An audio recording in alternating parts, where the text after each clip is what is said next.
Hi everyone, welcome back to the Ultimate Gardening channel. My name is Emmanuel Arce, well known to be the Ultimate Gardener. I'm a 16-year-old gardening educator down here in South Florida that tries to inspire other generations to get their hands in the dirt and grow their own gardens. So in today's exciting sprouting video, I want to cover some crops that are performing prolifically in my garden right now and loving the winter temperatures here in South Florida. So let's go ahead and jump right into this video. Like expected, here in South Florida, we don't have no winter at all. If we have a winter, it only lasts for about a day or two and then it's gone back into fall temperatures. And so we have to appreciate our winter crops while they're here because those are the majority of what we could grow. For example, what we could grow in winter like lettuce, tomatillos, brassicas like cabbage and broccoli and kale, as well as Brussels sprouts or legumes like beans or fava beans. Those crops are grown usually during the winter times because in the summertime we have absolute problems growing them because of our heat, because of pests and diseases that are starting to arise because of our hot humidity, and because the temperatures are not helping us. And so we have to kind of appreciate the winter while it's here. And like winter's already wrapping up and we have only one supposedly last week of winter, although we're already in spring since 2 months ago. We have to go ahead and start wrapping up our garden. But that means that harvests are right around the corner for us to get ready to harvest and enjoy in the kitchen. So I wanted to discuss with you guys a few crops that are performing amazing in my garden right now, so you guys could see what a Florida garden looks like, and if you're wanting to have a little bit of a spring, inspiration or inspo, so I can help you with that. So let's go ahead and move on to our first crop. Coming in number one has to be cabbage, which is a type of brassicas, and we do have a few brassicas on this video today, but we'll be classifying them individually. So cabbage has always been a prolific performer here down in South Florida in my garden, especially because of this area they are loving. They're already starting to form heads, and this is going to be my third round of cabbage this growing season. And so they are prolific performers, especially during our winter seasons in which we have cooler temperatures that they can handle. But that's why we can't grow them in summer, because once temperature starts rising and getting into the high 90s, these start to wilt. We have to stay on top of watering, although we have lots of rain and humidity. Those factors do not help at all, which our soil is mixed with sand, which is really, really dry most of the times when wind and the heat is applied. It tends to dry out the soil very much often. So we have to stay on top of our watering schedules when summer comes along, but that's why we grow them in winter, because we don't have to deal with those factors as often as we were going to deal them in summer. So cabbage is number one on this list.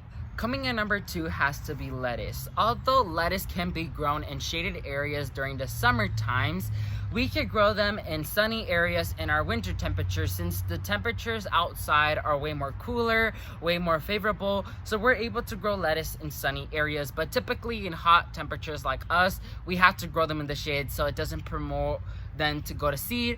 And so lettuce is such a prolific performer. That's why I always recommend them for beginner gardeners, because they're easy to start from seed, they're an affordable crop, and you're always 99% of the time you're gonna get a perfect harvest or success at growing a lettuce. So this is actually a purple broadleaf Florida variety lettuce that someone sent for me to try out in my garden, and it's been performing prolifically in the Smart Pots Violet raised bed, and I've been loving it. And so lettuce is number two on this list. Number three is broccoli. Once again, this is part of the brassica family, but broccoli is an amazing crop to grow during the winter seasons because, like cabbage, it loves particular areas in the garden, mainly the sunny areas, and that areas are well draining but retains a little bit of moisture.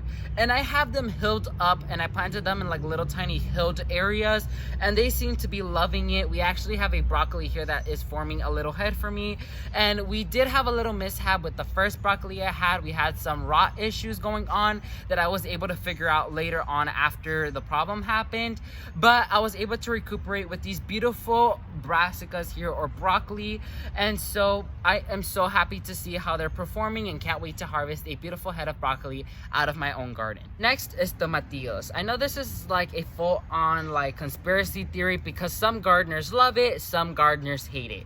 Some gardeners are finding problems and issue in getting proper tomatillos off the plant, while gardeners, like in my occasion, we are having no problems at all growing them. I have two varieties here. I have a purple one and a green one, and they're prolific. They're performing like there's no tomorrow, and each plant has dozens of tomatillos on them that are starting to develop. I know the first time I grew tomatillos, they didn't come out as expected. They were flowering but never producing anything, so I'm able to understand one part of the theory or conspiracy theory that they are kind of a struggle to grow. But on the other hand, these have been performing like amazingly. Like, I've never seen them grow at this rate, especially when they're loving their area. So I think I nailed it this time, and it made it to this list because they have dozens and dozens of tomatillos on the plant, and I'm super happy. At number 5 on this list has to be beans. Although it's one of the easiest crops to grow, but it's been my favorite crop to grow even as a beginner gardener. And so beans are super affordable, like lettuce. They're easy to grow, and they're able to adapt at many different soil types and different like areas or habitats where they are at. They always tend to acclimate where they're at, and they always tend to perform amazingly. For example, this year I grew pinto beans for the first time, and they were prolific. I grew them from grocery store bought beans, and I had an amazing harvest, and I was enjoying them, and I was so amazed to see how quickly they grew and what of a short period of time it took for me to harvest them. So beans has to make it on this list as well. So that's gonna be it for this exciting sprouting video. Those are 5 crops that I covered that are performing fantastic and prolifically in my garden right now. I know winter is wrapping up, and I'm kind of sad because that means I won't be able to grow the vast variety that I was able to have in the winter season, but I will see what I'll be able to grow for you guys and for my family in the spring season, even in the summer season. I'll have to see what I'll be able to grow and work and adapt to the environment that I'm in. So that's gonna be it for this exciting sprouting video, you guys. If you learned something new, please leave a like down below, and while you're down there, please consider subscribing to show the Ultimate Gardening channel some support, as well as leave me any video suggestions you have down below in the comment section below, and I will gladly do them. So thank you all so much for watching this video, and never forget to grow big, Ultimate Gardeners. Bye guys.